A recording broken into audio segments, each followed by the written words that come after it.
Hello inventors, this is Saurabh and I'm working on one social media app. Okay, so we can create our own social media app using MIT App Inventor. So that's the demo. You can see that's the black screen. Okay, this is not a proper design actually. Okay, but I have completed the basic functionality of this app. Okay, so let me show you.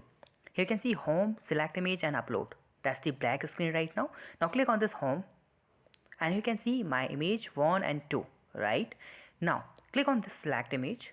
Now go to the Insta and let's upload one another image. Here you can see the preview. Click on this upload. Wait some seconds. This one is uploaded. Now click on again home.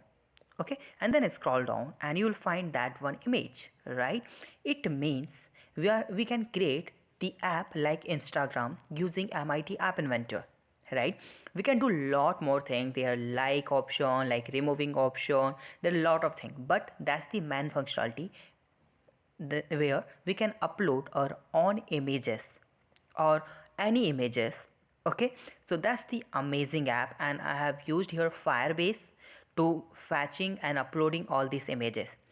So I'm still working on this app. Let me know some functionalities on this app, then I will publish the code and I will show you how we can create this app in the next video. Okay, so let me just comment on the video about this app. Thank you so much for watching this video. Please subscribe my channel, like this video and share this video. Have a nice day. Be safe. Bye bye.